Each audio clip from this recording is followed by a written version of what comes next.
Hola chicos, hola chicas, bienvenido a la clase de espanhol.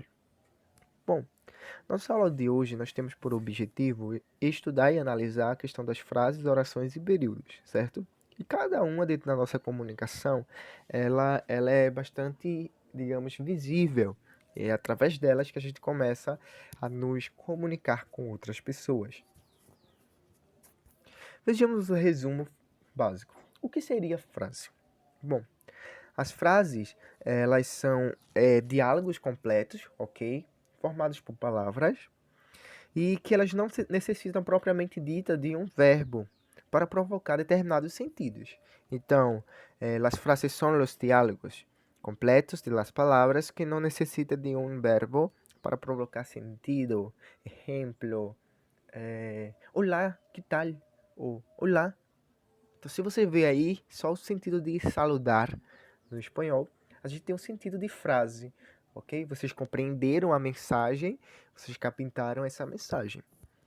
Já o sentido das orações, as orações ela constituem de enunciados que possuem verbos ou locução verbal.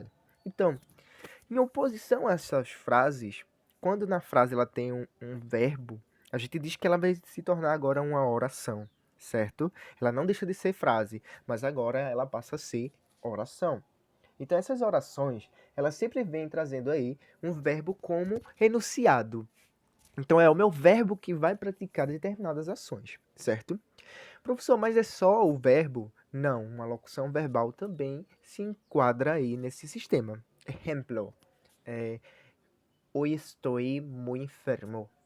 Esse estar, ele vai trazendo no enunciado uma questão de forma, de maneira, a maneira que estou, certo? É uma ação que se manifesta na hora da nossa comunicação. E por último, nós temos a questão dos períodos. Bom, como é que os períodos eles se constituem? Bom, los períodos é compuesto de orações que se interpongan. No caso, são orações que elas estão interligadas ou são orações simples, ok? Que não apresenta aí essa interligação e que faz parte da nossa comunicação. Então a gente diz o seguinte: as frases ela não necessariamente têm os verbos. As orações precisam de um verbo, ok? E dentro dessa oração, se tem mais de um verbo ou mais de uma locução verbal, a gente vai chamar que é período composto, certo? Se só tem um, período simples. E vejamos aí algumas frases para análise. Bajaste las persianas. Se a gente perceber e levar em consideração toda a forma comunicativa, a gente tem aí bajaste, que seria o verbo, não é isso? A formação verbal que eu tenho, a ação verbal que eu tenho da frase. Então, se a frase ela traz um verbo, eu vou chamá-la de oração. Traz mais de um verbo? Não. Então, é um período simples, é uma oração de período simples, certo? Bienvenidos a casa. E aí, dentro dessa frase traz verbo? Se vocês perceberem, não traz um verbo, certo? Então, a nossa comunicação aqui ela é só formada por palavras. Então, essas palavras a gente vai chamar de frases, ok? Come tranquilo. E aí, dentro dessa frase, tem um verbo? Sim, tem. O verbo é come, não é isso? Então, esse verbo aqui vai indicar que essa minha frase é uma oração. E veja que só tem ele. Então, por fato de só ter ele, eu vou dizer que é uma oração de período simples. Ok? Próximo. Feliz cumpleaños. Se a gente vê feliz cumpleaños, ele não traz aí um verbo. A frase não traz verbos. Então, também vou chamar aqui nessa situação de frase e não de oração. Ok? Vamos lá, vamos seguir. Bom, existem também os tipos de oração, que esses tipos de oração ela vai dar no encadeamento dos períodos. Vamos supor, existem orações que elas compõem mais de um verbo.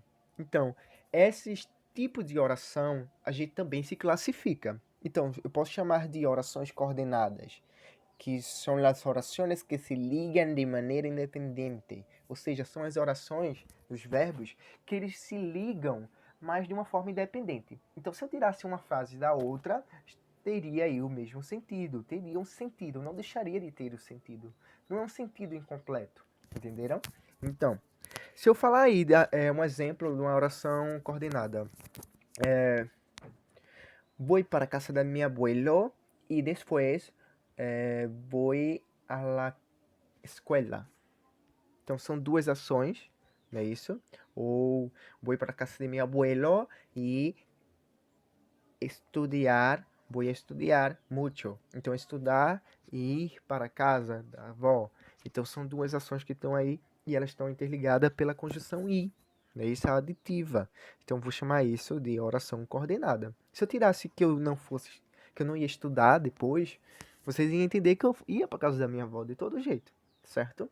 Já oração subordinada são as orações que têm independência de uma outra principal. Ou seja, existe uma oração principal e tudo que tiver vai ser como se fosse um acessório, vai ser uma questão de aquela oração principal, ela precisa de um complemento, porque ela sozinha ela não tem seu significado completo, certo? E aí a gente vai chamar as orações subordinadas. Vamos ver cada caso bem específico. Nas orações coordenadas, por exemplo, nós temos aí Carlo está enfermo, pero vas à escuela. Então, se vocês perceberem, a gente fala que Carlos ele está doente. Essa é a primeira afirmação pelo verbo estar, certo? E depois a gente diz que ele vai à escola. Vas à escuela. Então já é uma outra, veja, vas a algum lugar. Então já é uma outra locução verbal que vai indicar uma outra ação. Então são primeira ação, segunda ação, e o que interliga essas duas ações é a conjunção pero, que é um adversativo, e a gente sabe que no espanhol significa mas, não é isso? No português, perdão. Então, Carlos está enfermo, pero vas à escuela. Mesmo que Carlos esteja doente, ele vai para a escola. Seria nessa noção, certo? O próximo seria com Marta. Marta e Carlos van a la casa de sus abuelos e depois estudar com seus amigos. Veja, Marta e Carlos, eles vão à casa dos seus avós. Primeira ação, eles vão a algum lugar. Segunda ação, depois estudar com seus amigos. Então a minha segunda ação seria estudar com seus amigos. Então, o que vai interligar a primeira e a segunda ação? Seria a conjunção i, a aditiva, certo? Vamos para a próxima. Orações subordinadas. Bom, nessa oração subordinada, a gente vê o seguinte, a gente vê que há uma oração principal, se a gente perceber aqui, esse é o lugar donde hallaron el cadáver. Então, esse é esse lugar, certo? O lugar de quê? Como assim? Que lugar? Então, se vocês verem a comunicação dessa questão subordinada, dessa primeira frase principal, ela deixa algo implícito, não é isso? Então, a gente precisa de um complemento. Donde, que a gente pode substituir em que, certo? Hallaron el cadáver. Então, jogaram o cadáver. Esse é esse lugar em que jogaram o cadáver. Então, donde aqui, ele tem sentido de em que, certo? Próximo.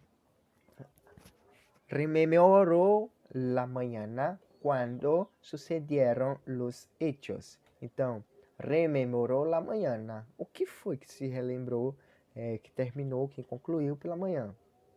La mañana.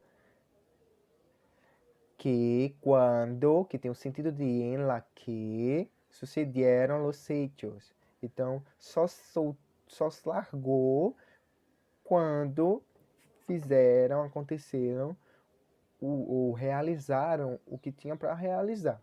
Então, se a gente vê que isso só acontece de acordo com isso, é como se essa parte vermelha fosse o complemento da azul que necessita dele, certo? Então, esse complemento necessita de uma oração principal, certo? E elas também podem ser classificadas na língua espanhola. E isso não é a de agora, certo? Depois a gente vê com mais detalhe. Então, pessoal, essa é a nossa aula e espero vocês na próxima. Tchau, tchau.